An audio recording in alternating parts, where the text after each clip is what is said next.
Ladies, Gentlemen, people, courting couples, and all our single folk, we've got something just for you.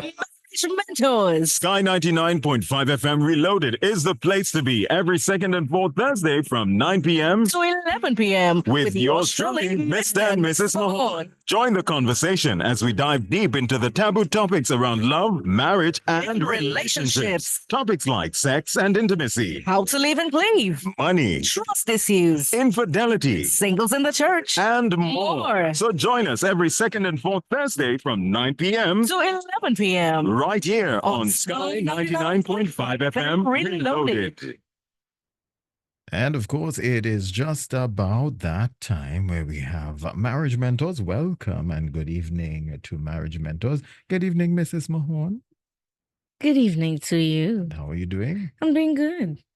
So, you ready for this evening? We are ready. And I hope all of our family is listening. And I say all of our family, those who are tuned in, usually tuned in, you are ready.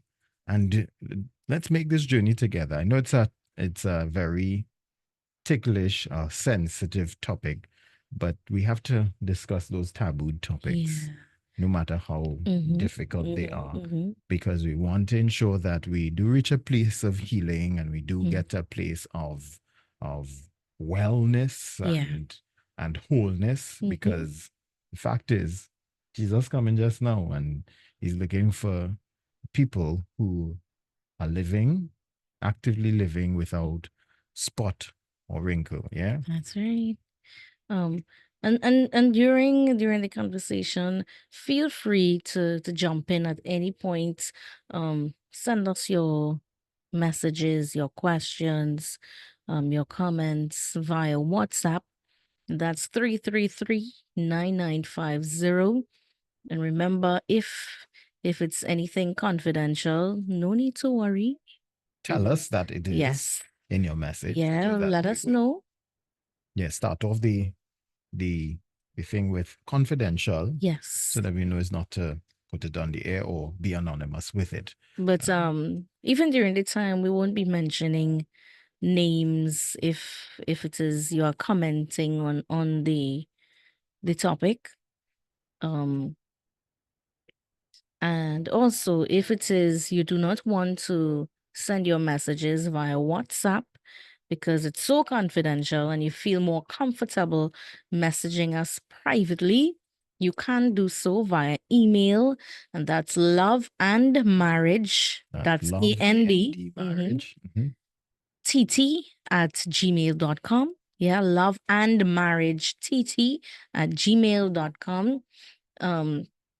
If you can't remember the email address, don't worry. You can message us at any time as long as we're here. Just ask us for the email address and we'll send it to you. That's no problem. So yeah, you can feel free to jump in at any time. 333-9950. Give us a call. 624-7729 or 625-2759. So yeah, let's stick to the topic. Your questions, your concerns, your comments. Yeah. Keep it short, keep it sweet, keep it clean. Yeah. Before we jump into the notes, the information, the material on this topic, I have a question to throw out to you, to all our listeners. So you're just letting us know, can pornography have a negative effect on an individual or a relationship? That's what I want to know this evening. Can pornography have a negative effect on an individual or a relationship? All right, we have some answers coming in. Yes. All right. So let's see. Let's see who else agrees or disagrees. Yeah. So send us your responses via WhatsApp, and that's 333-9950.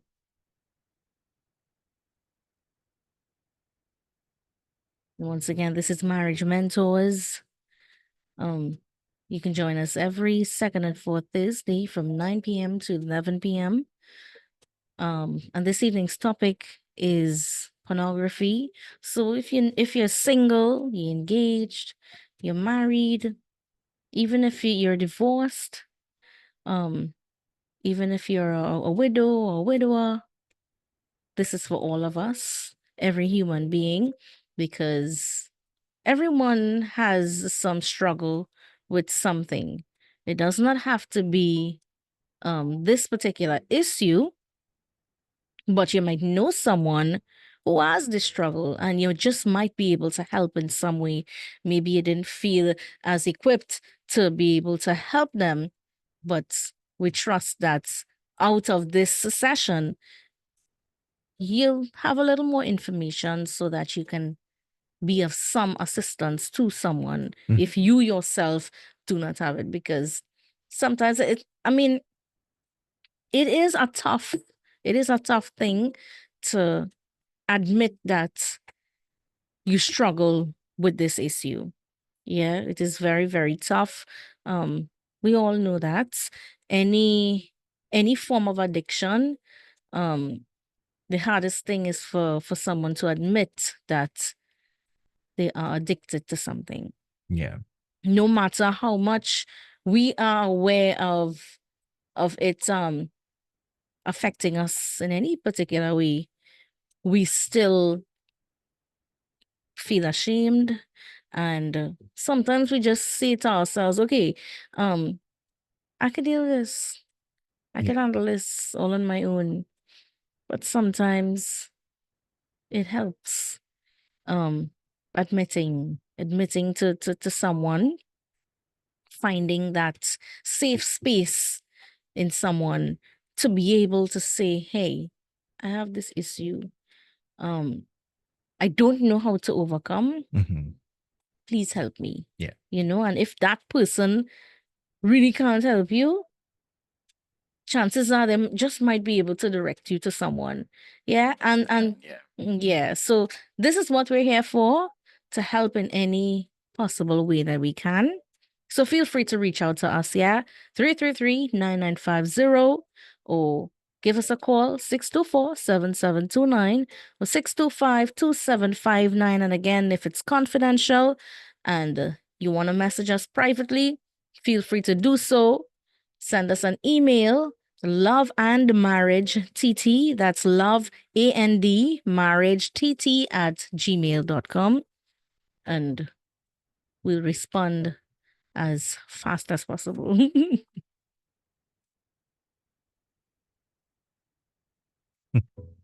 Someone says, if they have a man with pornography problems, he will have to cast out that demon. So this person agrees that It it is an issue, or it can affect an individual or a relationship negatively. All right. So we have a lot of responses coming in that totally agree with the fact that it has negative effects. And this evening we want to look at some negative effects of this big word or this big issue of pornography. Yeah.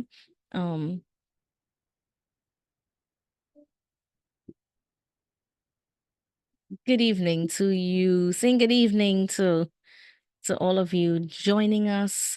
Those of you who were there just before, blessings to you. And once again, welcome to another edition of Marriage Mentors. It's always a pleasure to have you. It's always a pleasure to hear some of your comments and receive your questions and have conversations. We really appreciate it. Thank you so much for being a part of Marriage Mentors.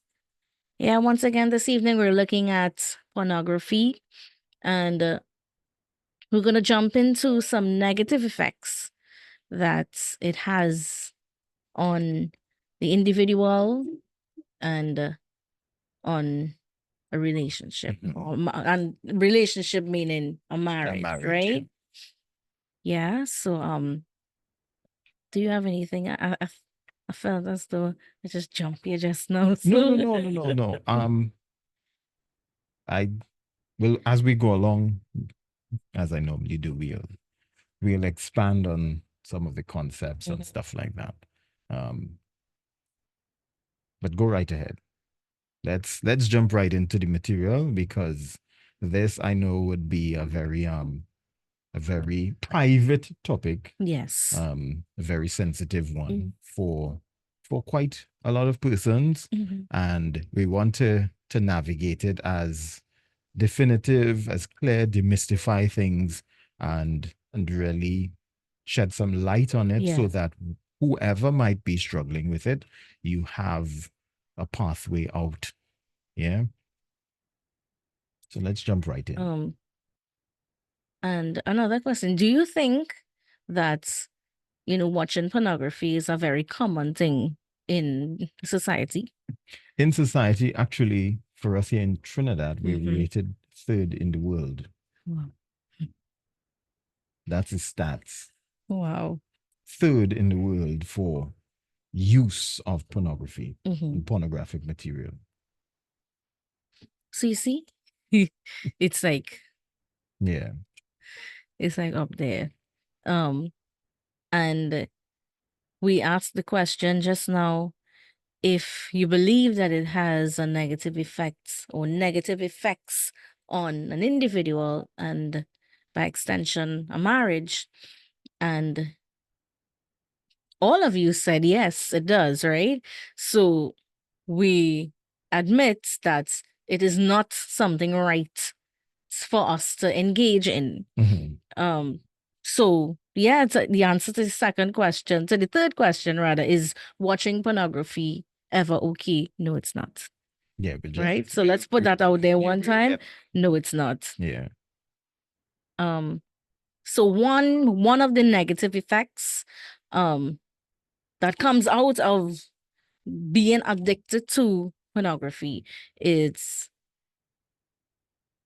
you as an individual, your self-esteem is lowered. Right? That's one thing. It messes with your self-esteem. It messes with your entire being. Let's put it that way. Because every area of your life is negatively affected by this issue. And by extension, a marriage, it makes your partner feel threatened, right? Threatened by your addiction. What do I mean by that? It simply means Lennon and I are married. I'm not saying that he is. No, I'm not saying that's it. We're just drawing an analogy. Right? Lennon and I are married, but we are not being very intimate, right? But you are very intimate with your device. Yeah. Because you are looking at stuff that you're not supposed to be you're not looking at. supposed to be looking at, right? And that is time consuming. So it will absorb so much of your time, so much of your attention, and you will always have this strong desire because you're so attached to it already, right? And the more you become attached to it, is the more you will separate yourself from me, right? Meaning that I will be threatened because something else is replacing me, right? Yeah, that's exactly Something else is replacing me. So this is what we mean by you or your partner. It messes with you as the individual. And then if you're married, it makes your partner feel threatened by you using this form of addiction. So if we could just zone in on the individual, first of all, because marriage is made up of two persons, right? Yeah. Let me just fix this here. Yeah, a marriage is made up of two persons.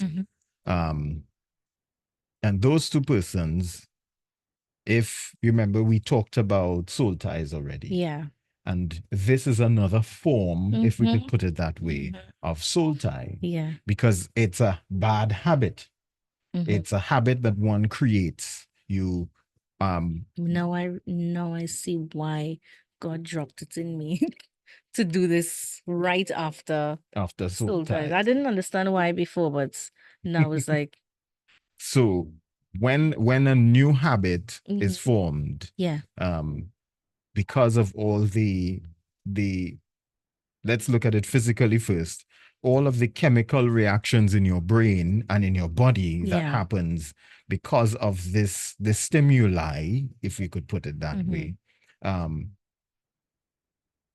one begins to create, and we talked about that. Whenever Mhm. you have a habit, there are pathways that you create in your brain. yeah, Neurological pathways Mhm. that you create in your brain that actually has a physical indentation to go with it. yeah, Whenever we see the picture of someone's brain, a baby's brain has less indentations than an adult's Mhm. brain. And that's because the baby does not have a lot of habits. Over time, the more habits and neurological pathways that we create, Mhm. habits form, but also those indentations in the pink matter that you see when you look at the drawing or diagram of a Yeah. brain, those are actually representative of neurological pathways. So when we develop that habit of engaging or viewing pornographic material, we create a soul tie, yeah, right? But we also open a spiritual door, Mhm. right? So for there is physical impact, but also heavy spiritual impact Mhm. that we now open the door to. So we now have an addiction because it is some form of abuse, or an addiction because it's a habit, Mhm. but it's also one have invited spirits into their own life yeah, that now is beginning to attach itself to that individual, but also negatively impacting their marriage and relationship. So we're beginning to now see the extent of the impact that this seemingly, and I'm saying seemingly, private Mhm. but harmful yeah, habit now has on an individual, Mhm. right? So when we look at it, let's see the impact of the individual, but now the progressive impact that it's having on the marriage or the relationship. Yeah. So while most people think that jealousy is usually motivated by a partner's interest in another person, sexual jealousy can also occur when a partner views pornography over spending time with or engaging in sexual activity with their partner. Mhm. If a partner chooses to seek sexual self gratification through cyber pornography Mhm. over being intimate with their partner, it can feel very threatening and very much like infidelity Mhm. to the partner. Because what that begins to do is create a completely different type of appetite Mhm. based on what you view. Yeah. Um, it builds, as we said, neurological pathways. If you get accustomed to eating, let's say you grew up with your mother cooking callaloo a certain way, Mm. um, and we've seen that in many marriages, and some persons don't know how to adjust when they leave their mother's house and they move out on their own. That's where you get that complaint. Well, mommy food does taste better, and why the wife can't cook like the mother, and those kinds of things, because mommy's callaloo has created a neurological pathway. Yeah. So now you've developed a certain taste, you have a certain expectation. So the same thing happens with pornography. Mhm. It creates an appetite, it creates an expectation Yeah. because of that habit, because you've grown accustomed or created this perpetual thing of doing things a particular way, Mhm. which now has created an appetite. Yeah. Mhm. Yeah. So that was a look at the first point. Your partner feels threatened by your addiction to pornography or your use of pornography. Mhm. If it is if it is you're saying that you're not addicted to it and you just watch it Occasionally, occasionally, You- they still feel threatened by it. So they could still feel threatened by it. And it still messes with you as an individual. but the thing is, you've already opened the door. Yeah. Which is going to become very problematic later on. Mhm. Where do you think, well, I have control over it? No. Hmm. That's very deceptive, very, very deceptive. While you might not say, well, I'm not on coke or anything like that. But this is very different, quote unquote. You'll realize that the more you practice something, the easier it becomes. That's true. So therefore, it will continue to create a particular kind of appetite. Mhm. It will continue to create a certain kind of habit within that direction. So you will end up always having to, and the thing is, most habits, especially when it creates a measure of euphoria with it, you're not going to notice how far you've gone when time has passed, how much time was spent or allocated to it, because of the appetite that has been devoted to it or built over time. Like that point that you made just now, it reminded me of something that came to my mind, and I made it into a quote, a Mhm. status. And it said, sin has a funny way of fooling us. Mhm. We want to do things when we know it's not right. So we believe that by changing how, or when we do it, makes it right. Mhm. Changing the way or time we do something doesn't make it right. It just makes us comfortable. Mhm. Yeah, and that's exactly what this does. Yeah. And not just this in particular, but anything that A bad habit, yeah. anything that we open the door to in our lives that allows us to become messed up in any way, form, or fashion, and causes us to be, or I should say, not our best self to our spouse. Yeah. That's something to look at. Yeah. Mhm. It's something to look at. So doing it occasionally doesn't make it right. Yeah. Fooling yourself into saying, okay, well, if I do it once or twice, is no issue. If it is, I try to balance watching it. So I'm fulfilling my desires and I still go and fulfill my spouse desires. It's still not gonna make it right. We just put it like that. It's not gonna make it right. You're just fooling yourself and trying to make yourself comfortable where it's not working out. It's just not that'll be working very out. messy. Yeah. It will be very messy. And the thing is, when you know that you should not be doing it, Mhm. the guilt that stays with you Yeah. throughout the time Mhm. affects you in different ways. It does. Right? It does. So you have to begin to think about all of that.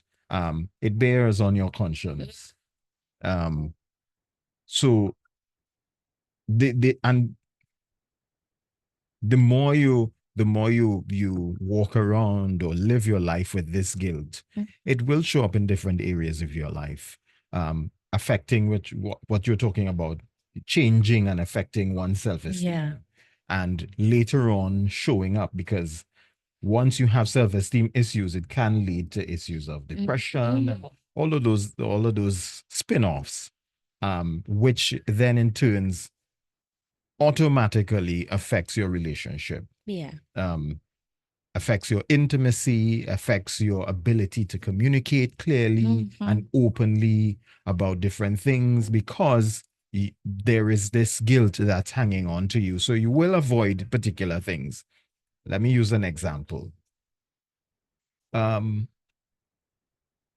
Any parent who struggled with something and never came out of it, and I say struggle with an addiction and and they continue to struggle, can they correct their child or someone else who has the same struggle? Mm-mm.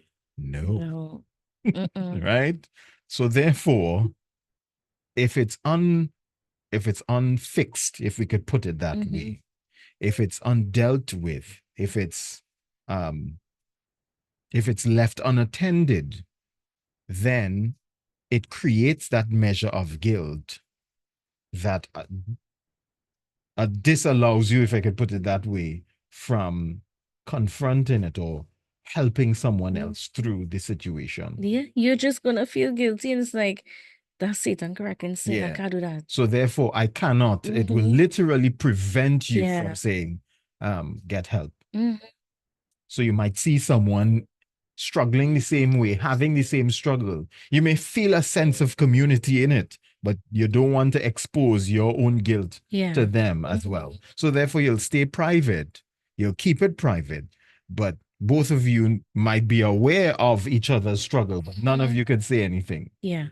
So you're both struggling in silence, carrying your own guilt, and it's affecting your lives, Mhm. leading to different levels of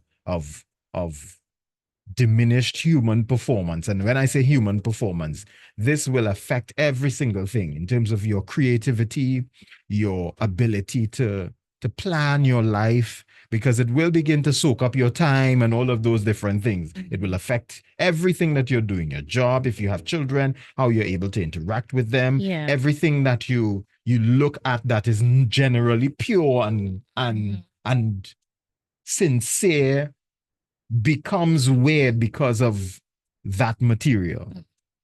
So you want to look at all of the spin-off impact that it will have on the individual and how they interface with the world around them. Yeah. Yeah, because it changes how you view the world. Everything you see now will bounce back off of that. It now becomes a filter through which you look at life.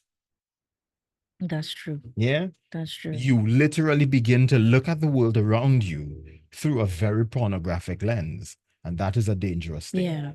How many men now we see in the world today that could stand up and undress a woman with their eyes, and they look very slimy doing it? You can see it.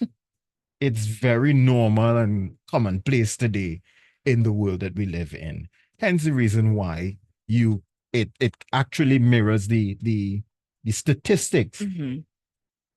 that says Trinidad is actually ranking third in the world for Yeah. viewership of pornographic material.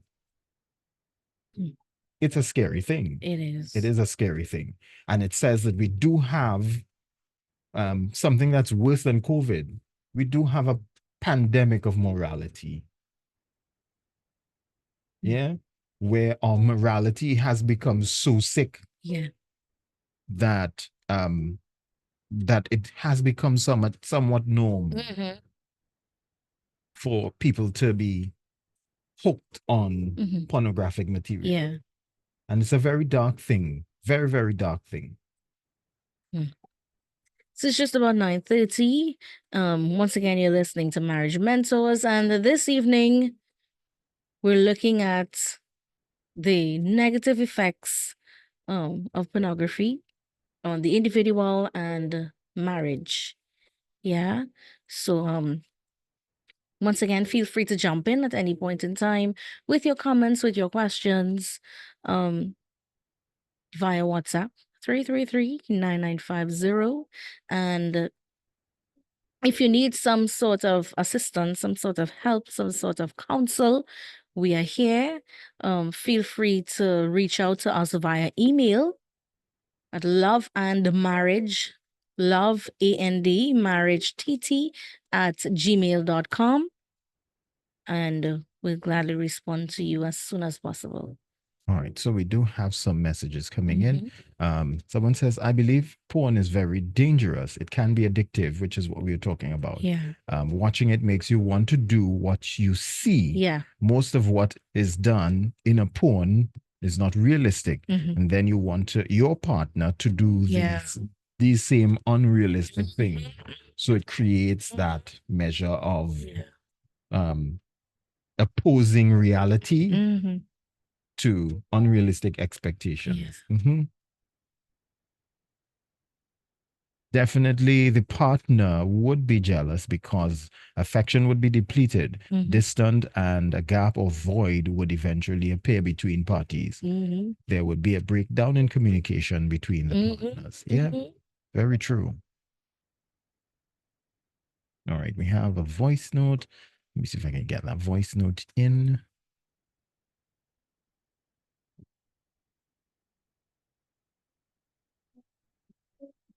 There we go. Dana, I know about someone who they married. And every time she make tea to cook food and things for her husband, he will tell her, it's not tasting like my mother own. Food not tasting like my mother own. The tea not tasting like my mother own. And what she did, she get vexed and she pack up and she leave and she tell him to go and live with his mother. You see, and this is what the partners will be pushed to do. To end up leaving. Right? So just as that person left because of that, yeah, it's this is you could push them away. Yeah. This is you could push them away. So that was the first negative effect. And we're looking now at the second negative effect, right? This one is decreased sexual satisfaction and performance, like the person just said there, right? So unfortunately, the more time a person spends viewing other people engaging in performative sexual activities, the less satisfaction they are likely to experience with their own partner. Expectations regarding what satisfying sex looks like can be greatly out of proportion to what actual sexual experiences look like. People may feel frustrated by their performance and that of their partner because you already develop an appetite. Further masturbation during watching porn can desensitize people to intimacy with their spouse. And that's the thing. That's exactly what we were saying just now. This is what it does. Yeah. Right? It breaks down that desire for wanting your own spouse. And this is what marriage is all about. It's for you and your spouse to fulfill each other's needs. Yeah. Not for somebody else on some site to fool you. And this is what we need to be aware of. These things are not real. Because the fact of the matter is, it's directed, it's written and scripted, it's edited in a certain way to make things look a particular way that is absolutely unrealistic.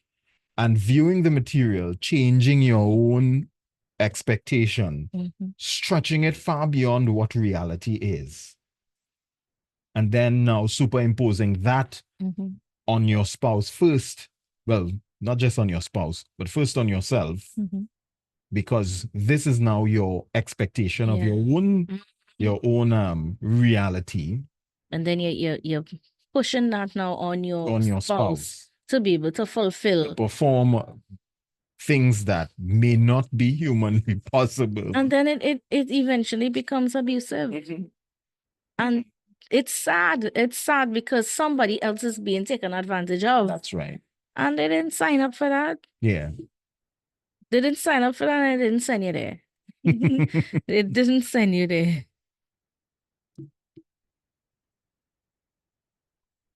All right. Someone is saying, married for 40 years and we never indulged.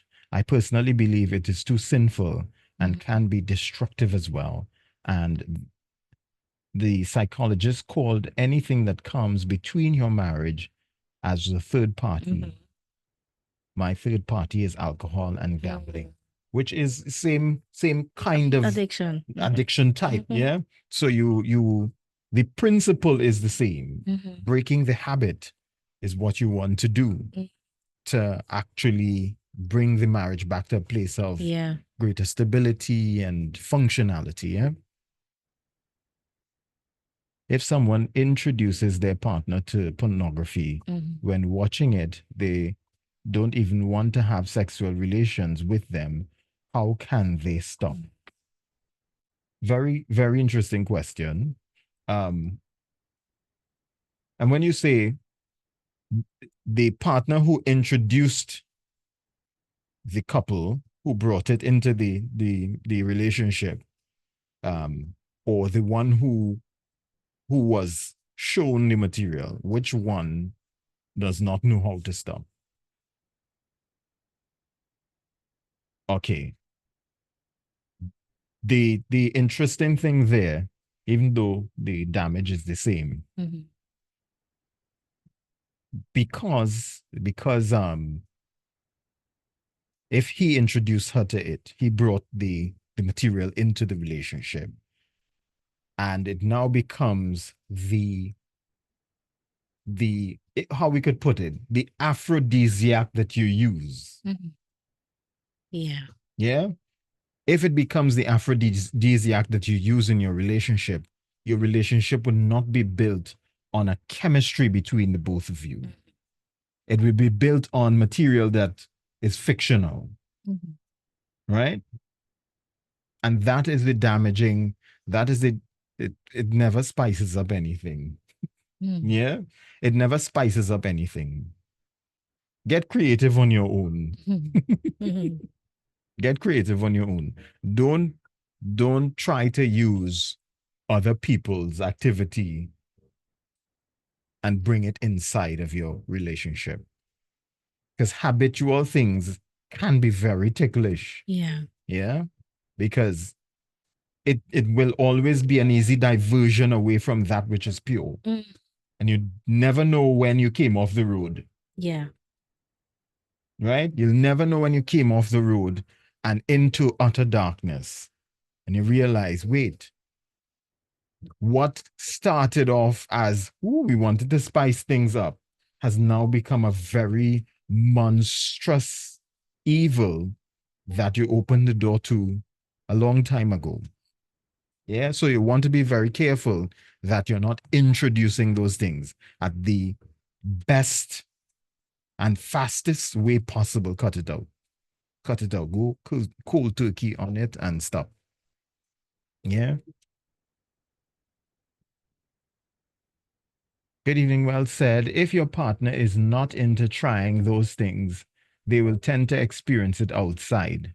And boom, infidelity kicks in and all the other sins. Very, very, very true. And that's why it's dangerous too. Because when you have, you're creating a new appetite. What is unlearned, thankfully, can be unlearned. Mhm. When you're creating a new appetite, Mhm.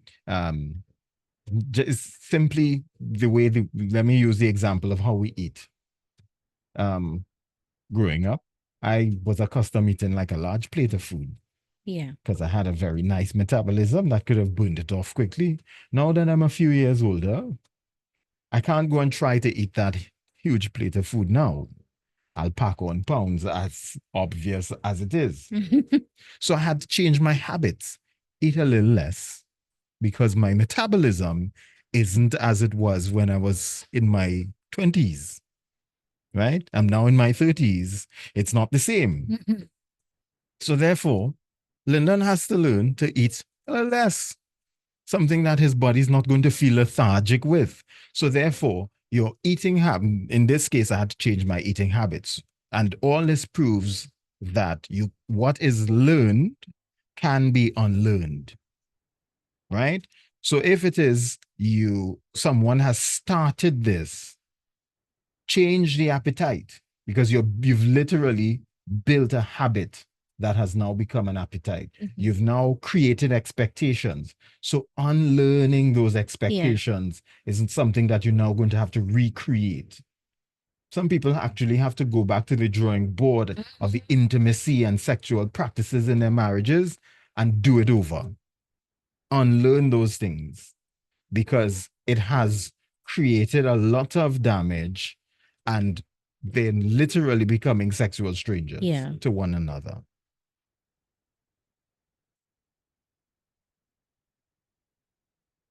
Present son, Miss, sorry to be late. That's okay.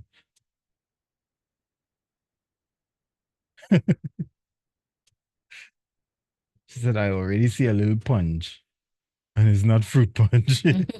Yes, so you see what I'm talking about? I had to eat a lot less, eat more salads and a little more healthy. You know, I can't just eat like I used to when I was in my 20s and younger. Could I put away food then? But now, oh boy, you eat a plate of food and you feel like a snake. So I have to make sure that I don't feel lazy afterward. Yeah. So let's So continue. we got through. Yeah, we got through the right? messages. Yeah. So the third point is one Before you go ahead, because I think this was one thing we didn't touch on. Because of that expectation, and the spouse may not be willing or able to fulfill the expectations created by pornographic material, then you decide to go outside to find someone who will. So, therefore, trouble. As Singrid likes to say, fire on the mountain. That's not where you want things to end up. So don't let it get to that point where your spouse then becomes unattractive because you've created in your own mind fantasies and expectations and all sorts of different stuff, that because we always talk about that. And there's a reason why we talk about those things. What are your fantasies? Simply because we want to know, is there something else that might be fueling a fantasy that becomes an unrealistic expectation? Everything had to be so open, right? I'm just saying that. I'm just saying that. It's marriage mentor. Just saying some words of wisdom. You just say out anything. Why don't even say, well, hey, I think I'm gonna share this evening. No, he just opens his mouth and he just say whatever. It's he marriage mentors. Let's mentor. What if I didn't want to say? I don't even use certain words sometimes. You know how hard it is for me to come and talk about this right now? You chose the topic. Because God said to do it, so I had to do it. What God says, nothing more, nothing less. So let's do it. I just saying, right? Not everything you have to, you know? But it's helpful. It is helpful. It is helpful. So But you could have just give him a little warning before, you know? how do I do that? How do I do that? You gotta teach me how to do that. How to give you the warnings Well, when boy. we're in the midst of conversation, live conversation on the radio. You gotta teach me that. I gotta learn that. I think I stuff. probably just have to get a remote for you. With a collar to zap me neck. Just punch him off. We got through the messages and stuff. Yes, yeah. I think that's the point that I wanted to touch on. How it will lead to infidelity and why it's important not to just to stack up the reasons why one should not introduce or open the door to using pornography as an instrument of aphrodisiac or pleasure, whatever the case. At every opportunity possible, refuse it. Yeah. Another thing I'm saying too, you're jumping my points. Yes. That's why I was just trying to cut you just now, but you didn't pick up on what I was very apologizing. I'm very apologizing. It's something that you do every day. It happens every day. I very apologize. I very, very apologize. Yeah, so point number 3, one can become addicted to it. As we discussed. Yeah. From the very beginning to now, there are enough evidence to show that yes, you can become addicted to it, because that same way you're saying, well, just watching it this week. And if I watch it next week, I watch it the week after. That's 1 week, 2 weeks, 3 weeks. It's habit forming. Yeah. And when you catch yourself again, you're going to be watching it every other day, and then every day, and then 3 times a day. Yeah, it happens. It happens. Yeah. It may seem hard to imagine that someone could become addicted to something like this, but non-substance related addictions Mhm. exist. Yeah. I'll say that again. Non-substance related addictions exist. Yeah. The symptoms can be intense. The symptoms of being addicted include intense, frequent urges to view, Mhm. which is what we just said, and engage in all the activities Mhm. that involves that particular issue, right? I don't want to be seen it's all the time to rub it in people's face, but yes, willingness to risk negative repercussions for the behavior and functioning in work or relational areas is compromised. Mhm. Individuals who are addicted may put their jobs at risk, Mhm. right? They might lose friendships, and even be unable to establish or maintain a healthy romantic relationship, Mhm. meaning a marriage. Yeah. Yeah. So it will affect every area of your life because you might be on work and you have the urge to watch, Mhm. Next and thing then you know, somebody come and your catch you. boss catch you, and Okay. you lose your job. Or your device was hacked and Mhm. everybody in the office know what you're doing. I actually saw that happen to someone in a movie at some point in time. Yeah, everybody know what you're doing. Things just popping up.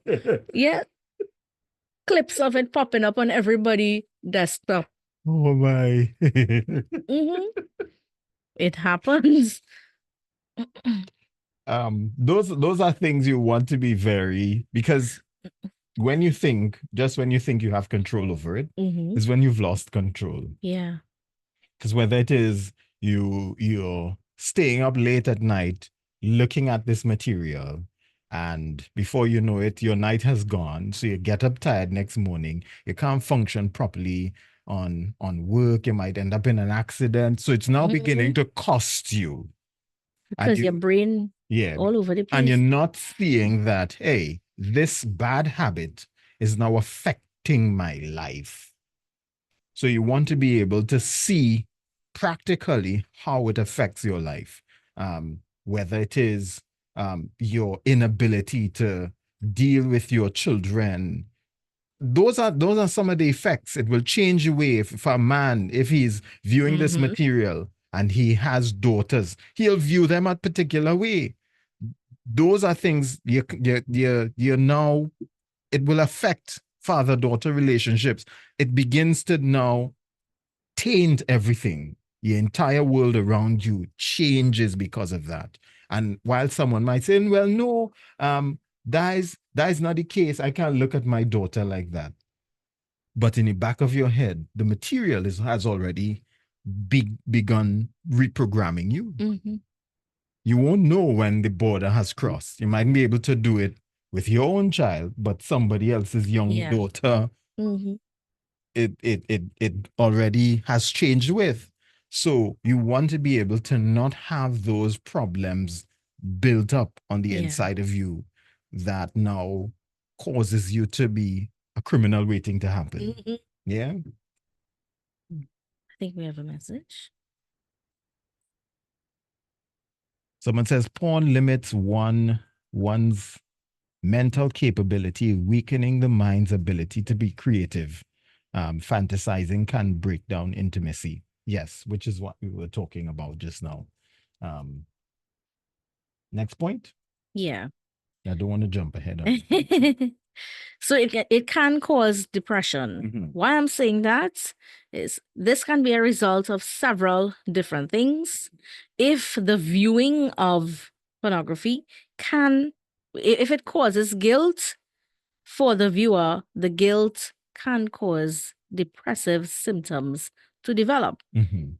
If a couple views it together, a partner may feel lacking in their sexual appeal, Mhm. and these feelings of inadequacy can lead to depressive symptoms. By watching increasing amounts, pathways in the brain resemble those of substance abusers Mhm. or addicts. Mhm. As viewing becomes increasingly tied to satisfying the need for pleasure, interactions with people and engagement in social activities lose their appeal. Mhm. Isolation and loss of interest in regular activities diminishes as the time and the need for this increases as tolerance develops. And these contribute to the potential for depression to take hold when someone is addicted Mhm. to pornography. Yeah. So let's look at that scientifically. That happy hormone Yeah. in the brain that is released during um, laughter and joy, and it's like adrenaline, but not the same effect on Yeah. the body. It's another hormone, but that happy hormone, when you have sexual pleasure, that stimulates and excites your body, causes your nerve endings to fire off, Mhm. right? The more every time you that happens, and if you just like drugs, um every time they fire off, and your brain now, your appetite for it is looking for that and more, Yeah. right? So what was created to satisfy that happiness Mhm. before, because the body is not even reset, Yeah. it will require more of that hormone to create that level of happiness next time. So when it comes to a bad habit, you ever notice someone who, let's use the simple example of a sleep aid. Mhm. They take a sleeping pill because either they have insomnia or whatever is the case. Or for persons who use things like antacids, like, I don't want to call any drug names. Yeah. They end up having to use more and use it more frequent Mhm. in order to have it work. Yeah. It tends to lose its effect over time. And you have to use it more often, more frequent, because the body's tolerance for it Mhm. has decreased. Mhm. And it's the same thing with pornography, Yeah. especially when it comes to those who tend to look at the more violent ones. Mm. The appetite for it, you now create an appetite. So you now, apart from you bringing it from the material, Mhm. which is virtual, into your reality, now wanting to practice it, that is where danger comes in. Yeah. And I think we'll discuss some of that going along. But inside of it, you want to ensure that we're seeing how it's going to be a slippery slope, because it's going to be a never-ending, unquenchable appetite that you're now creating. It's not something that's going to stay one level all the time. Just when it started and that feeling that you felt the first time, no, it's going to be something that you're now looking to feed. It's Yeah. like a monster that has a happy slack, as we say in Trinidad here. Mhm. That child that just can't stop eating, or that dog that just can't stop eating. Yeah, if no, the belly big, but it just eating is like it's gonna pop. but it never pops. That's what that appetite is going to do. You will always be seeking more and Yeah. more and more and more to satisfy, and it will always progress into worse things. And that is where the problem lies. Just imagine someone now imposing an expectation and an appetite on a marriage like that. The woman will never be enough. That's true. And then you want to add other persons. You have a Monday person and a Tuesday person and a Wednesday, because you've now created an appetite for something that wasn't supposed to be alive in the first place. So you need to be fed. Yeah. Wow. We have a voice note. Let's get that in.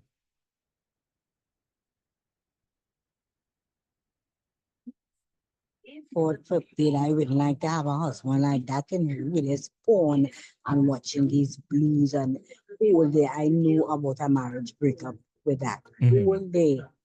We stay home, cooking, watching blues and they spawn stuff. And when your wife come, you want your wife to be a machine. Crazy. A woman is to be love and protect. You understand? So I don't know that this thing, all kind of thing is going in this place, eh? All kind. His marriage mash up in a year because he just staying home watching blues. In a year time, he marriage mash up. That was so sad. Yeah. Because now it's like he created this whole world in his mind and expects his wife, when she comes home, to bring that to life. Yeah. That will really drive a wedge in a loving marriage. What was once a loving marriage becomes a war zone and now has irreconcilable differences. And the sad thing is, these things end up in court. Yeah. And one party is painted in a very bad light because of someone else's sin. Yeah. Which is rather unfortunate. But go to sleep. That's right. Next point. It's just about 1 minute to 10 o'clock. Once again, you're listening to Marriage Mentors with Mr. and Mrs. Mahon. And this evening, we're looking at the topic pornography. And right now, we're looking at negative effects that it has on both the individual and a marriage. Yeah, so we're on point number 5. It can normalize sexual abuse. When the type of porn being viewed is dominated by themes that hint at or portray sexual abuse, this can lead to the eventual normalization of sexual abuse of others. As exposure to it that borders on sexually abusive content grows, tolerance for this type of imagery develops, and even explicitly abusive behaviors become normalized for some viewers. Yeah, this skewed view of what is normal can lead viewers to attempt to replicate sexually abusive and criminal behaviors against willing or unwilling partners. Yeah. Trigger warning.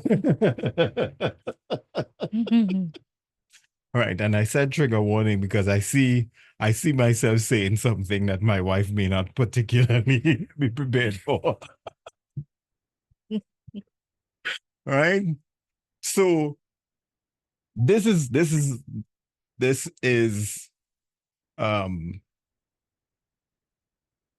now I remember some years ago, some Christian couple, I can't remember who or where it was.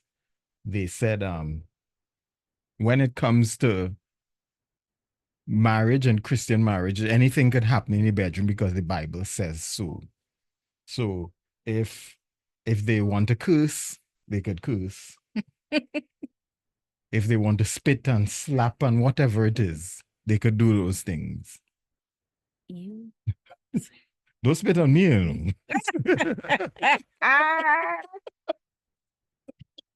Don't spit on me, you know. Don't slap me either. You see, those practices, those are very dangerous practices. And you wonder where those things came from? Yes. You're laughing.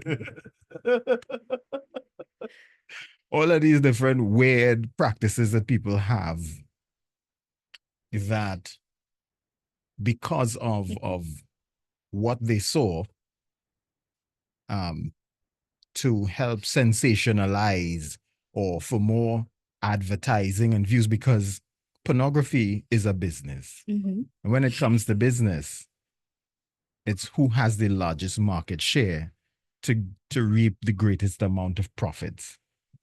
And at the end of the day, the ones on the viewing end has a lot more impact, negative impact, because someone did something that they did it for the profits. Somebody performed it, they got paid, but the makers and producers of the material did it to make a greater profit. And because of it, some unsuspecting poor marriage now suffers long-term damaging effects because somebody else had an idea that they wanted to profit from. Yeah. So they decided to put all of these violent acts in it. And somebody saw it and say, you know, this is a good idea. This really turned me on while watching this. Let me go try it with my wife. Right? And that's how it goes. That's the simplicity of how it goes. They go and they try it with their wife, and because she none the wiser or he none the wiser, it happened during the moment, the first time. Yeah. And now you want it to be a practice. And just as we were saying in the point before, you have to do more in order to satisfy, because the sensitivity, so to speak, drops. What pleasured you before, you have to do more now to be satisfied this time around. So what was a soft slap becomes a little harder slap before you know it. You're swinging your hand from wrong the corner and the person's head spin twice. Those are practices you don't want to engage in. You don't want to engage in, because those started because there is no end. Yeah. Where people now have what? Safe words? Because it's bordering, it's going beyond their threshold. For those of you, what was the name of the movie? The Grey Fella. Eh? all you who watch Christian Grey, yes, all you. I can't remember the name of it. Yes, all you believers who went watching Christian Grey. How you know about it? You want me to say? You looked at it. You looked at it too. Why did I look at it? Let me not go there. I don't want to implicate I remember, and this is just like a joke, yeah? Somebody said 365 days. I remember this individual said, she said to me, and this is a believer who, well, they're not that quiet anymore, but they used to be very, very quiet, and they would whisper stuff, right? And you would swear they don't know any secular songs, anything like that. They don't look at any movie that is not godly and stuff, right?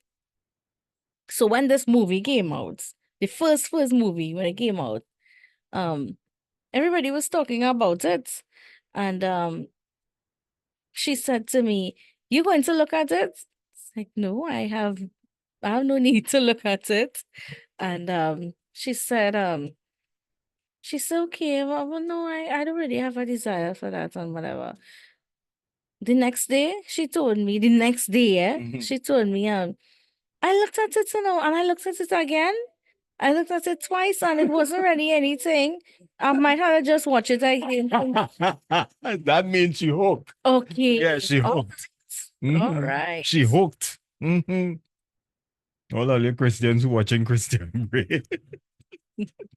Over and over and over. Essentially, that movie is dangerous.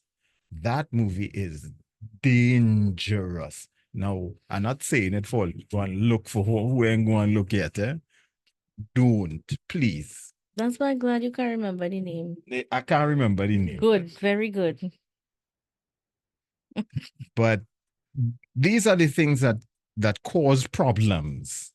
They cause problems because of media today. It sensationalizes a lot of weird practices that can be damaging, that you won't do in your normal daily routine, because it's desensitizing you. It allows you to go way beyond. Yes, that's exactly the name of it. Megan put it. I didn't want to remember why you do that. And I still wouldn't say it. But at the end of the day, that's a problem with the world that we have. And because it's so readily available, pornography is so readily available. You go to any free, I say movie, normal cinema movie site. I remember. The ads are there. I remember my little sister. She told us about a site, and it was just a normal movie Just for site. normal movies. She said, yeah, you can look at it on this site. So I say, okay, watching free movies and stuff. From the moment we went on to the site, Body parts all over the place. and she was like, oh yeah, I forget to tell you, you'll see those, but just just close it off, yeah. And I am like, so you're telling me that I can see it? This little thing telling me what? No, it's not okay. It's not okay. Try not to open those doors. Don't open those doors. It's problematic.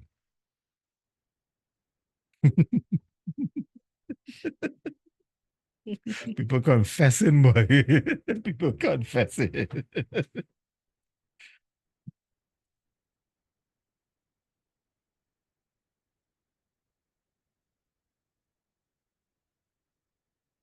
Very good.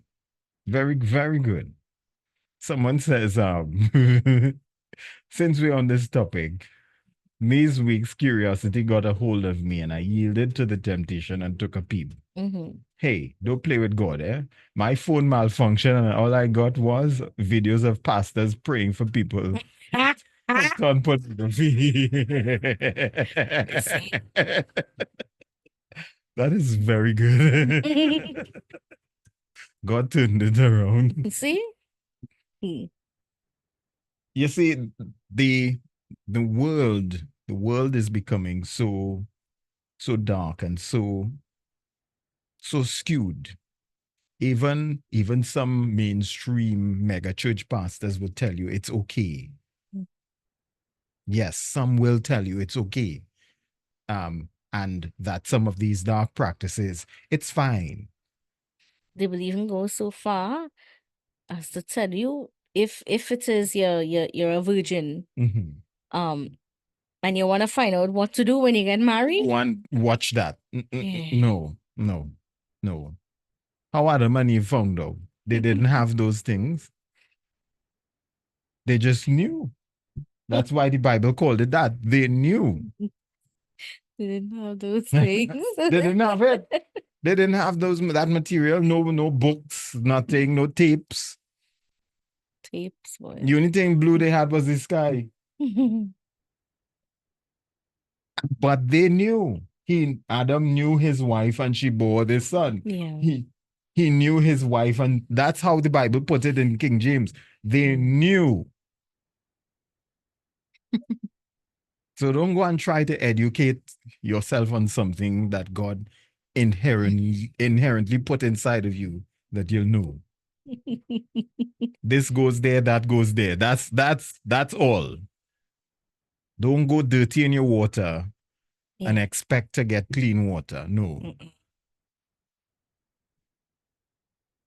Yeah. That's a problem with the world that we have, that we're living in today. Hey, continue to send us your messages via WhatsApp 333-9950. That's 333-9950. Ask us your questions. Make your comments. Yeah, once it's on the topic. Next point. Mm-hmm. So this one is it can normalize interpersonal violence. Similar to viewing sexually abusive imagery in porn, the viewing of interpersonal violence can normalize acting out against partners. Mm-hmm. There are infinite or infinite porn genres, and as a person grows increasingly focused on a particular genre, Mm-hmm. the need to replicate it in real life with real partners can become strong. Due to the way the brain works, some viewers cannot become sexually aroused or perform sexually unless they can recreate what they looked at. Mm-hmm. Yeah. If that imagery includes violence, the desire to act it out may be difficult to resist. Mm-hmm. Yeah. When pleasure is associated with another's pain, it is a problem. Trouble. Yeah. I'll read that line again. Mm-hmm. When pleasure is associated with another's pain or another person's pain, it is a problem. Big problem. Because that's a crime waiting to happen. Yeah, it's a crime waiting to happen. If you as we said a while ago, you get accustomed to the physical pain, some Mhm. action that induces pain, and that's all some people know, unfortunately. This is why you have the habit of some men rushing into intimacy, Mhm. because they're driven by something that they saw. Yeah, they're driven by something that they saw on some screen or in some book or on some tape or whatever it is. You're laughing at the word tape, and We went way back. yeah, because it's been around a long time, as Singrid called Some it. record, Yeah, a recorder, some cassettes. something, whatever the medium is. Once it captures sexual activity, that you could now replay, view some material of something that was recorded. Yeah. Yeah, that constitutes itself as, or even some people are into these erotic stories. It's the same thing, because you're now creating imaginative pictures in your mind. You don't have to look at the physical action, but even the erotic stories can be problematic. It's the same thing. Whether it's in words or video, it's Yeah. the same thing. Mhm. Some people might say, well, I don't really watch the videos, but I like Melon Mills and Boons, and he took her in his stride and whatever and whatever. You know, the fancy words they used to like to do. How Fabio did this and did that, and he was on his noble steed and he rode in, and yeah, all this stuff. I used to tease my sisters about those things, because it was a normal thing for young ladies to read those things. And we used to tease them, you're waiting for Fabio with the long flowing hair. But you got dark skinned fella with a pick comb in his hair sticking. They're no long flowing hair. Hair like wool. Used to tease my sisters and them about it. We have people laughing now. No, he's not gonna ride it on. No, he'll come in a sunny. Moving right along to our next point. it can create unrealistic expectations.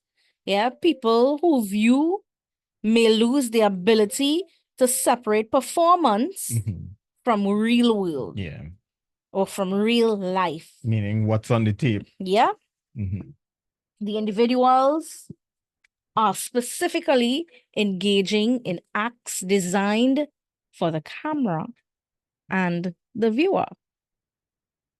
The acts depicted may be far beyond the physical ability of the person viewing the images, but the viewer may assume that they are achievable, which is what we would have said prior to this point. Even the producers and actors in these videos acknowledge that they are creating Mhm. unrealistic That's expectations right. through the images that are the product of rehearsal. Mhm. And what did we say again? Editing. Mhm. All right. So someone said, I wouldn't say the name of the show. Mhm. They said they didn't watch the movies, but they came across the clips. And by the time they finished reading the novels, Mhm. they didn't want to kill any more brain cells by watching the movies. Person said, I admit to reading the trilogy Mhm. twice. Mhm. The first time was curiosity, and the second time was they read the trilogy and was annoyed. Someone's fever dream, Stockholm syndrome, and delusion from a literary standpoint, Christian. Yes, yeah. The description of the person, it sounded good. And when you try to visualize it, what you read, you see someone with the same color hair, the carrot top with the gray eyes, which is by no means appealing. Mhm. Yeah. To be honest, as a Christian woman, I'm embarrassed. I read it at all. Worst yet, stupid enough to read it twice.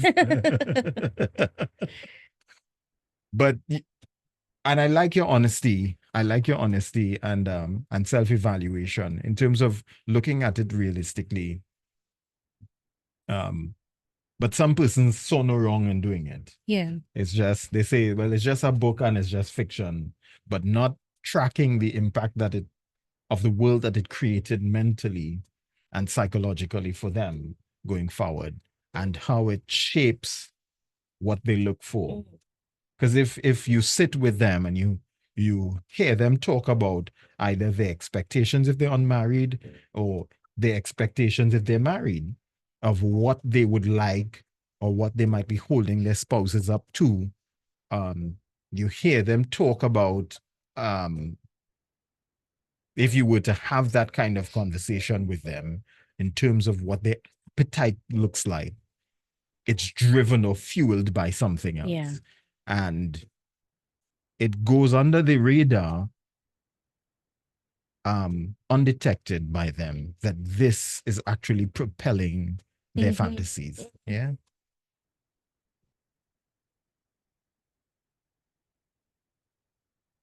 Yeah.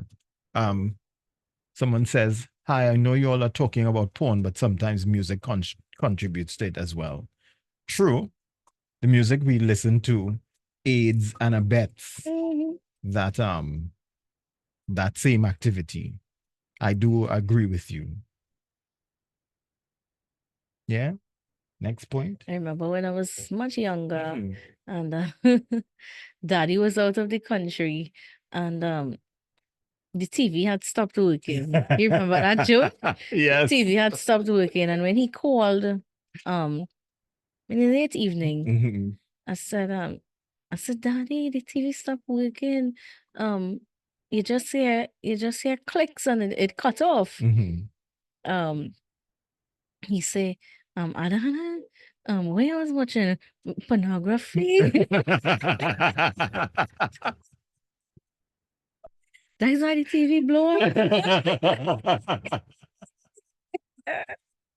But the next day he tell mommy to replace it. He was watching pornography. Ah. I think we have another message. All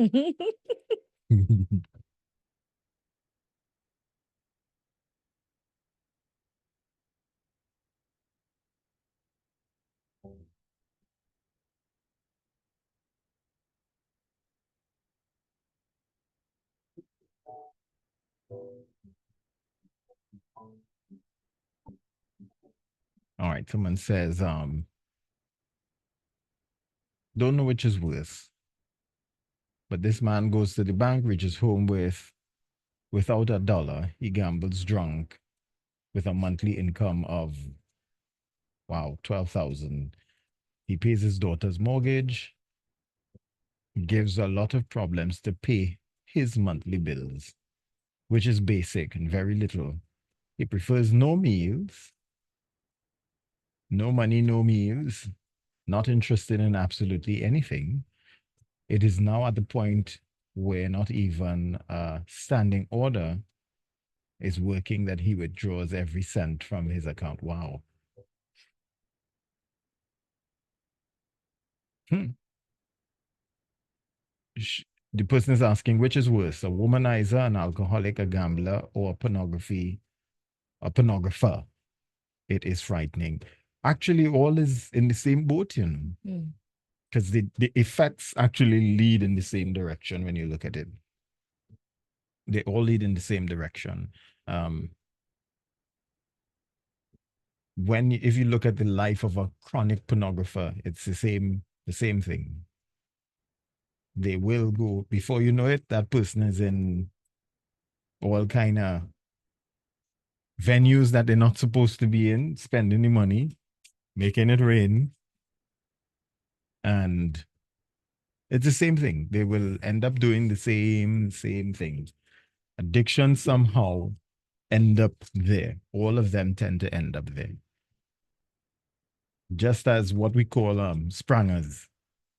Yeah, it can lead to that stage where they start selling the galvanized off the roof and all the furniture. If you leave someone up to their dark issues for long enough, it will get to that stage. Yeah, it will get to that stage. That's how far all of them lead to that point. So whether we think it's, well, this might seem worse or that might seem worse, they're all a substance. Yeah. And why I say it's all a substance, while someone might take a powder, someone else might take a tablet, someone else might take a liquid, someone else might take a picture, someone else might take a sound. What essentially it does, creates a chemical reaction that is creating a habit inwardly that we don't see with our natural eyes. All of them create that habit that can all lead to that same place.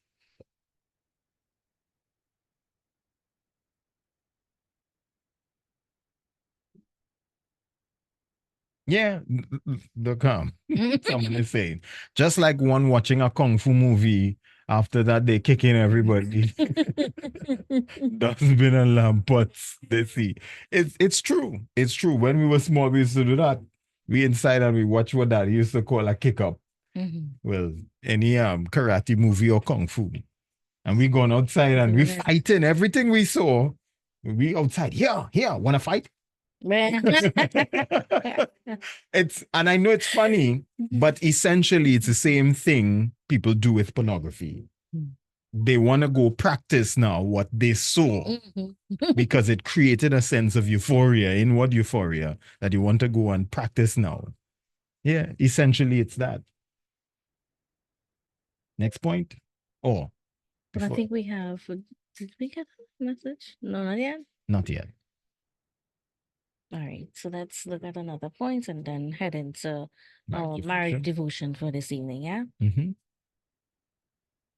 So, the next point is, it can diminish sexual pleasure with your partner, right?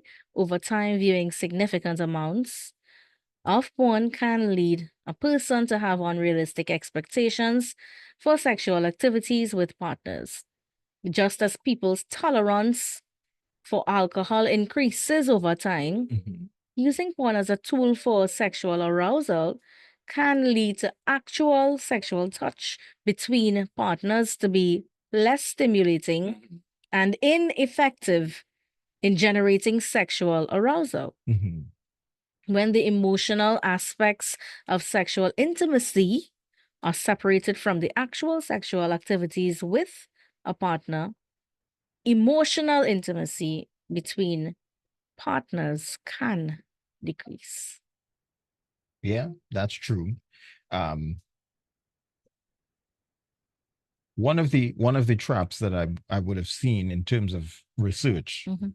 while some persons think, well, generally, some people think, well, they have a certain, because they saw something and it went a certain way, or and I'm gonna just talk real here. The man lasted however long in the video because it was edited. Yeah. You now have this goal in your mind Yeah. because probably the video was an hour or half an hour, 45, however long it was, And I then don't know. going And you far try and now beyond now to to take try all kind to of stuff exactly. that will have negative effects on you. That's right. And Next later, thing you know, you have a heart attack, you're dead. there with an erection. Yeah. Now we're making light of it, but these are the issues, and Well, the I laughed because I remember The one of movie. a play we looked at. It was not play. That was the movie. That was the actual movie or the Yes, play? that was the That was the movie. movie. That was the movie. Mhm. Medea's Yeah. family funeral. Yeah, something like that. Yeah. Mhm. But the thing is, studies have shown men who do that and they were able to link Mhm. that unrealistic appetite that leads to all these other attempts to mimic what they saw Yeah. actually leads to erectile dysfunction. Mhm. So be careful that you don't When you're end up thinking, there. you're helping yourself one way, You're damaging yourself in the okay. long run. So you don't want to create problems Mm-hmm. or create a sexual appetite that was fueled by a fictitious thing. Yeah. And you're now superimposing that in your marriage, in your relationship now to live out these dreams, well, not even dreams, these visions and visuals that you would have seen somewhere. And it affects your, apart from the breakdown that we've talked about, you're now physically incapable of performing altogether because you've done a lot of adjustments along the way. Yeah. Don't be that person.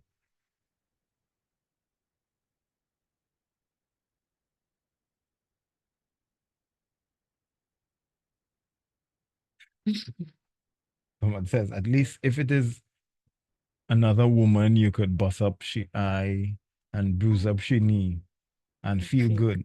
But other addictions, what can you do? Yeah, And that's serious. that is very serious. Very, very serious. Those are things that you don't want to open. Just to open the door. It's trouble every side of the corridor. Don't open the door. Yeah. So let's get into our marriage devotion Yes. for the evening and we'll continue. We're just around 10:30, half an hour to go inside of Marriage Mentors again. Yeah. We'll wrap up with the last 2 points for this evening, and the other session we'll finish up the other notes Mhm. because it will go over. Into part two? It will have to go into part 2. Okay. Mm-hmm. Yeah, so our marriage devotion for this evening inside Marriage Mentors with Mr. and Mrs. Mahon. Forgiveness is giving love when there is no reason to. Forgiveness is giving love when there is no reason to. When God forgives, something decisive happens. When we forgive, something decisive also happens. The men and women who were present at an inner healing workshop were all once divorced and had remarried. They had come to the retreat hoping for healing of the anger and hostility they felt toward their former spouses. During the weekend sessions, the remarried couples were slowly and prayerfully led into ways in which they could grow from their past relationships Mhm. and use what they had learned to build new patterns in their current marriages. After a year, the group regathered to discuss what had happened in the aftermath of the retreat. And this particular person said, out of the 7 who forgave a former spouse after years of resentment, Mhm. 5 found that their former spouses had suddenly made an effort to forgive and build a bridge toward them. Hmm. One suddenly called a week after the workshop. Another traveled 2,000 miles to see his family, and another wrote his letter in 10 silent years. Forgiveness frees a person in the spiritual realm to respond to love, and in experiencing love, they are much more likely to express it. Yeah. Once again, forgiveness is giving love when there is no reason to. And Matthew 5:7 says, blessed are the merciful, for they shall obtain mercy. Mhm. Yeah, Matthew 5:7. Blessed are the merciful, for they shall obtain mercy. And remember, forgiveness is giving love when there is no reason to. Yeah, it's just like God. It's just like Jesus. Jesus knew what we were going to do, how we were going to treat him. And yet still, he gave his love by dying on the cross for us. Yeah. So let's be the same way. Let's practice that same characteristic. Yeah. Show love, show forgiveness. Forgiveness is not just for the other person, it's for you. It's to free ourselves of the burden, to free ourselves of the weight that is just keeping us down from moving forward. Yeah. So forgiveness is giving love when there is no reason to. So be merciful, so you shall obtain mercy. Yeah. That's very, very true. That was your marriage devotion on Marriage Mentors with Mr. and Mrs. Mahon for this evening. All right. We have a comment here. Been Mhm. listening a while now. You made a point about a father maybe looking at his daughter but practicing on a niece or some other person. It made me think of how many incestuous acts were committed because of this bad habit. Very, very true. And we're talking about decades and decades of harm and injustices performed or perpetrated against persons because of this bad habit. Um,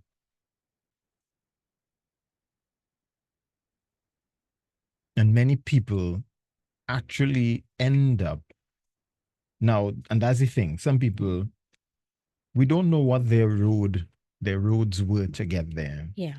Um, to get to the challenges or that led them to the challenges that they now struggle with or they now have to fight through. There's a big portion of the world now, and I say a big portion of the world, that during this month, this month of June, it's called Pride Month. Mhm. And a big portion of that group actually came out of abuse. Mhm. Not all of them, but some. Yeah. Some came out of abuse in some way, form, or fashion. And if we were to be a fly on the wall or to do some investigation as to what led to that person being abused and tracking back into the history of their abusers. Abuse begets more abuse. Yeah. Yeah. It tends to dish out that, as Pastor Mark David always say, hurt people hurt people. And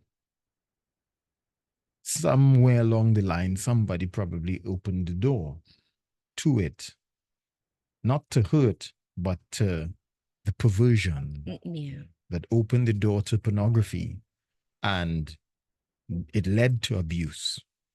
And then that just started a string, a spate of generations of abuse going along. And there's now generation upon generation stacking up of hurt. And it's not just one person after one person, it's compounding, like how we want our money to grow. Yeah. That's how the hurt will grow.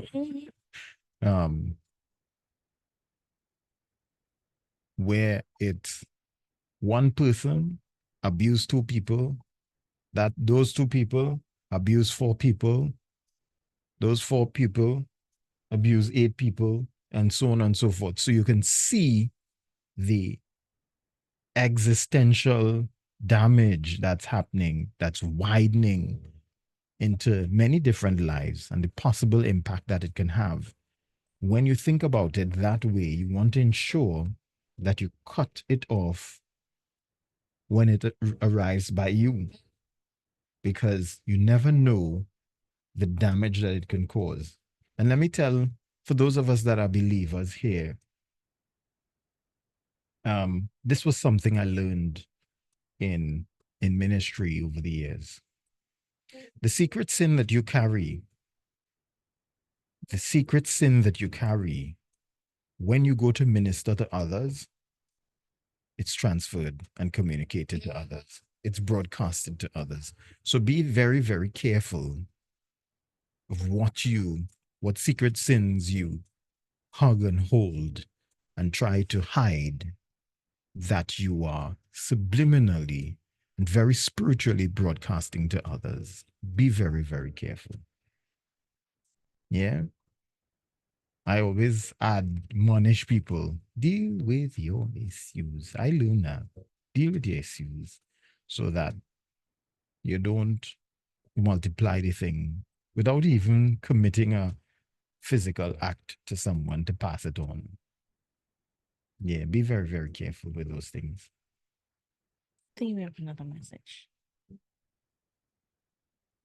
Someone says, my two friends' husbands walked out 4 months ago after 45 years of marriage with very young girls. They are wishing that they were at home drunk. It is that painful. I feel the pain for them as well. Yeah. Now, what I want to tell you is there is hope. There is hope. And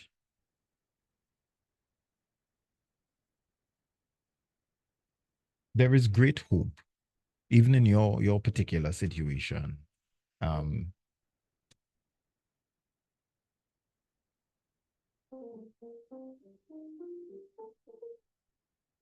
first of all, there's nothing that you can physically do to change the individual. Let me ask you this. Was he always like that, like all the way throughout the marriage, or it happened along the way?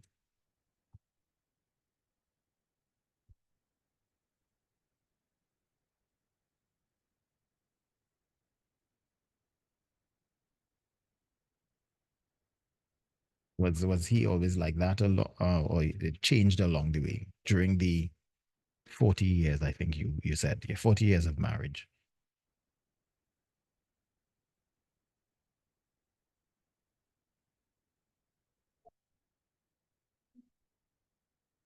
Yeah. As we're waiting on response here, you could go ahead. Yeah. So the second to last point for this evening is It can encourage sexual infidelity, which is something else we would have looked at previously. When a person spends significant time viewing, they may experience dissatisfaction with their partner and actively seek a partner beyond their primary relationship, right? This may be a choice they make due to their partner's inability to live up to the performances in watching these videos, or their partner's inability to meet their desires for frequency or fantasies. Yeah, those are real issues. So take note. Take note. And for persons who are who you're in your marriage, track these things, because it may not be you, but your partner is struggling. Yeah. And it requires some awareness to notice the changes. Yeah, notice the changes. And I think that's something we'll touch in the next segment. What to look for and how to deal with a partner who probably is struggling in silence.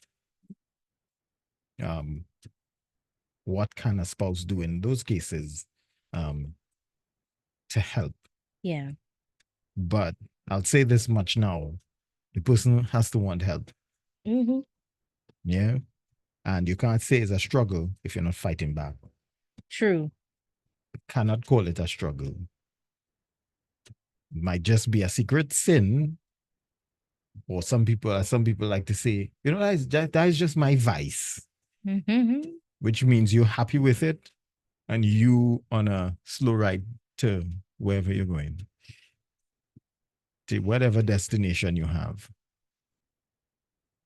A struggle suggests that one is fighting back. When you read in a news story and the struggle ensued, means that force met force and was pressing against one another. I threw a blow, this one thing, another blow, and it's just fight. That's what a struggle suggests.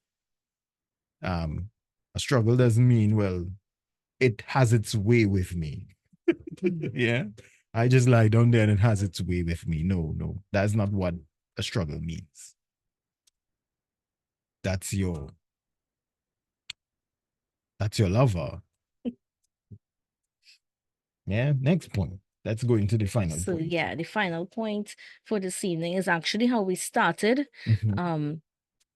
It can lead to loss of self-esteem.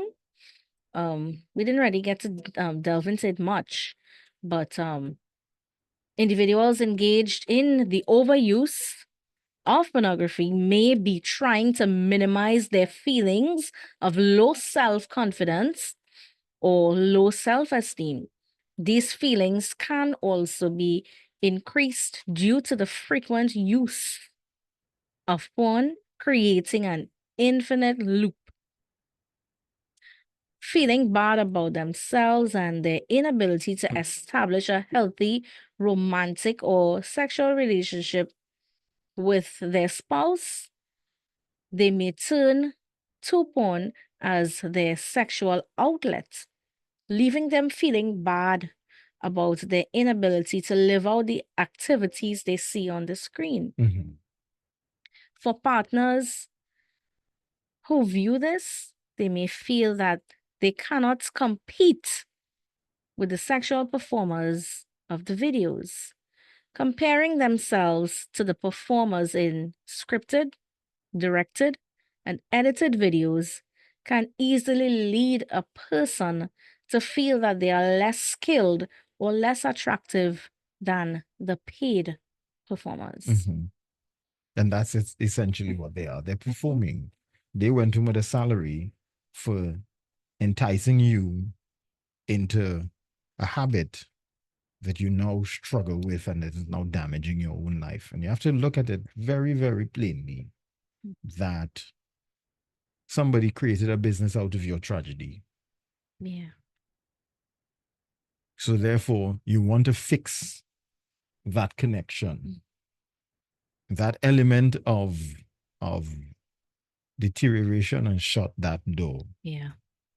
Because it's going to change everything, damage every part of your life that you love and that you didn't even think was significant. It will damage it. Yeah. You want to be very, very careful as to every opportunity that you allow it to come into your space.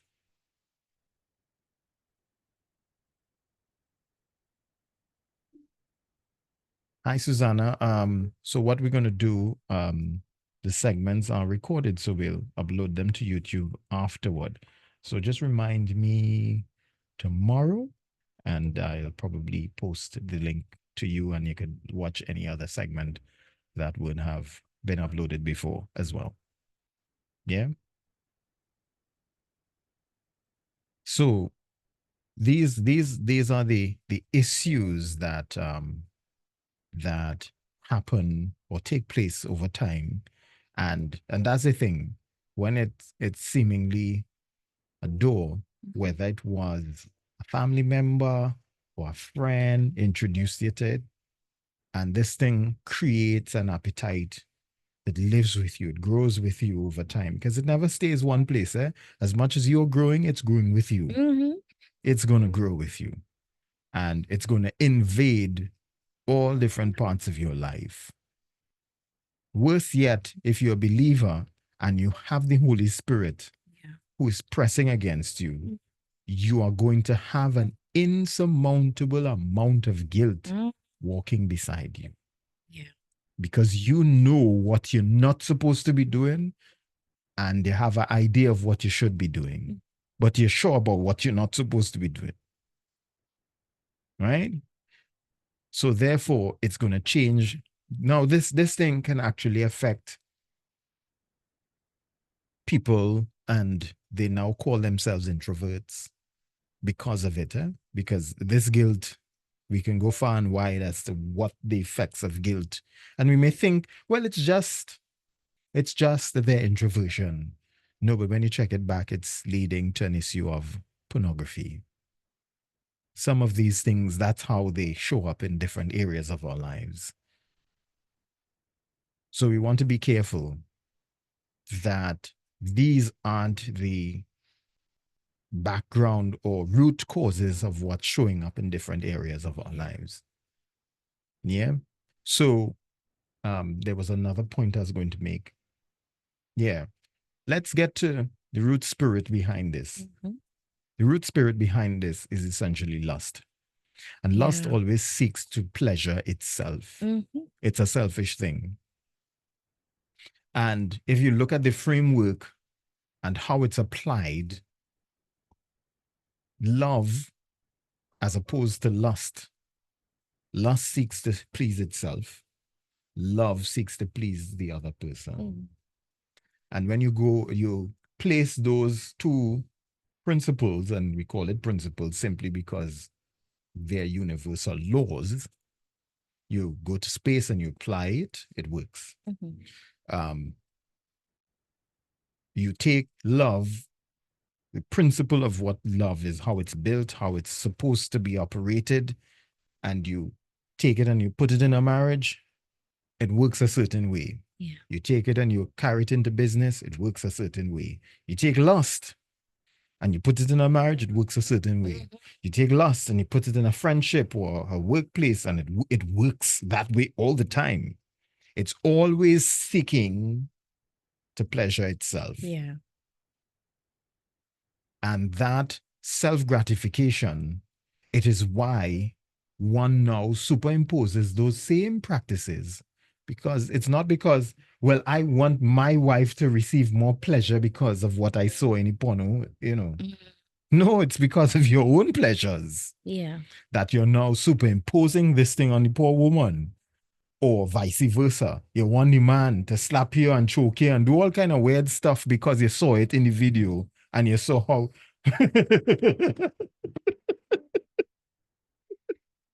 those are the weird perversions that tend to happen because and we think, we begin to try to justify it in our own heads. Well, at least our flesh tries to do that, to say, well, this is the reason why, and we try to come up with all these nice explanations, but fundamentally, no, it's just to please ourselves. Hence the reason why a lot of the persons tend to associate the sin of lust, that we use the medium of pornography and associate it with masturbation. It's simply because of that particular issue, self gratification. The appetite that is created off of that, it's self gratification. It's never seeking to serve. It's never seeking to love the other person. It's always preferring itself over the other person. So if they had to hang from the ceiling, it's not a problem. Once you're satisfied, you good.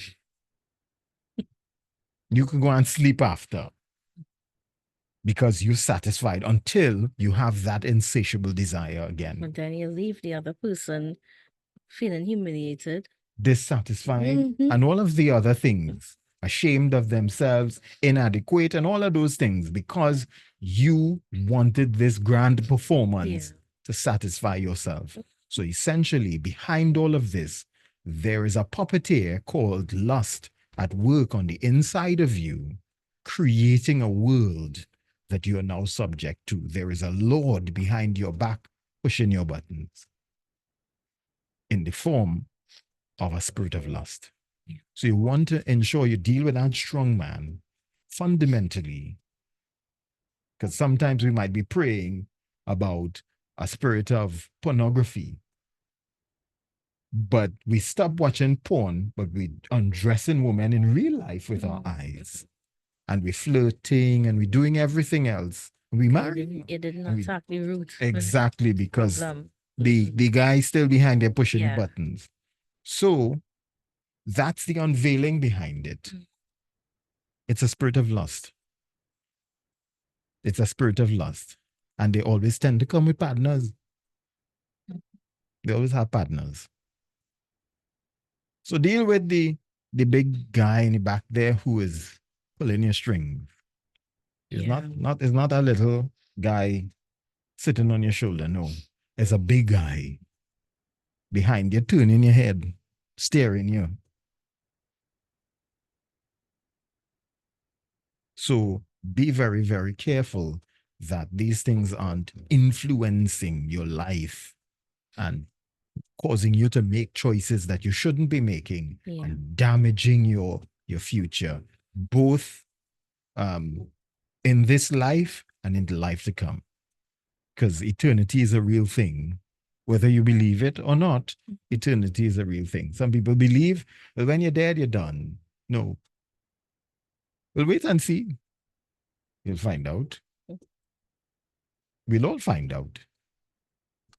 But if by chance you're not done when you die, if by chance, how prepared are you for the next life? And then I say the next life beyond this state of existence here on earth.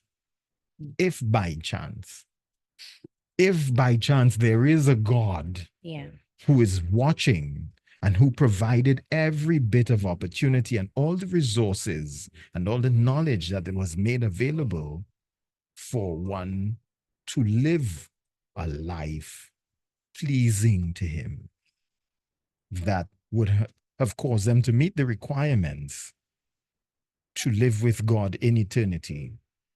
If by chance that does exist, and I'm saying if by chance, because there might be somebody who's listening that is in doubt, who's on the fence, or who believes that there is no God, and they just happen to stumble upon the station and hearing us talking about this issue. If by chance, what do you have to lose if you do actually make the choices that prepares you in the slim chance? And I say slim because the Bible says, broad is the way that leads to destruction, and narrow is the way that leads to eternal life, and few find it. If by that slim chance that it is the case, there is a God who actually is expecting to take us into eternity to live with him, are we prepared for that life? Or do we think we could do what we want here and get away scotch-free and still live with him at the end of it? When we refused him at every point, we lived in a way that refused him, that denied his existence while we're here. What happens when we do cross that border? And there is that time now where we're marked on how we lived here. I just had to put that plug in there. This is both for the believer and the unbeliever. We still have those choices to make, you know. This is why we always encourage persons to do self-examination. Yeah. Because the fact remains, it's not just you and it's not just your life. Your life is connected to someone else or many others. Because people look at us and we don't even know. We're pulling someone up or pushing them down by how we live, whether we know it or not. Yeah.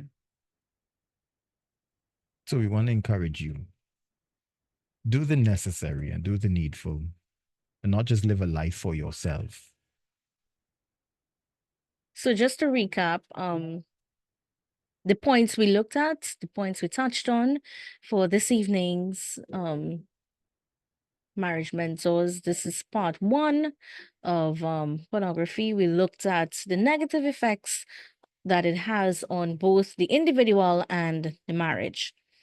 The first one was your partner feels threatened. Second one, decreased sexual satisfaction and performance. The third one, someone can become addicted. Fourth was can cause depression. The fifth point was it can normalize sexual abuse. The sixth one was can normalize interpersonal violence, can create unrealistic expectations. That's 7. Number 8, can diminish sexual pleasure with your partner. 9, can encourage sexual infidelity. And 10, can lead to loss of self-esteem. True. Yeah, so that was part 1 of pornography. You can join us for our next session. That is the second Thursday In July. in July. That will be that somewhere is around the 12th. 11th. The 11th, right. Yeah, so join us again on the 11th of July at 9 p.m. right here in Sky 995 Reloaded for part 2 of this topic. And we trust that it has been a great help to someone. Yeah, look out for more as we go deeper in part 2. Yeah, thank you so much for your contributions, for your questions, for your honesty, for just being open with us, because you didn't have to. Appreciate that. You didn't have to. So it is indeed a pleasure and an honor to be viewed as trustworthy. Yeah, so we really appreciate you all. Thank you so much for staying up with us and allowing us to speak to you and you speak to us. Yeah, it was an amazing conversation. We look forward to more. So in the meantime, have yourselves a wonderful one. Enjoy the rest of your evening. And we look forward to doing this again for another edition of Marriage Mentors with Mr. and Mrs. Mahon. So we're saying, until the next one, ciao for now. Love you much. Ladies, Gentlemen, people, courting couples, and all our single folk, we've got something just for you. Mentors. Sky 99.5 FM Reloaded is the place to be every second and fourth Thursday from 9 p.m. to 11 p.m. with yours truly, Mr. and Mrs. Mahon. Join the conversation as we dive deep into the taboo topics around love, marriage, and relationships. Topics like sex and intimacy, How to live and cleave. money, Trust issues. infidelity, Singles in the church. and more. So join us every second and fourth Thursday from 9 p.m. to 11 p.m. right here on Sky 99.5 FM Reloaded.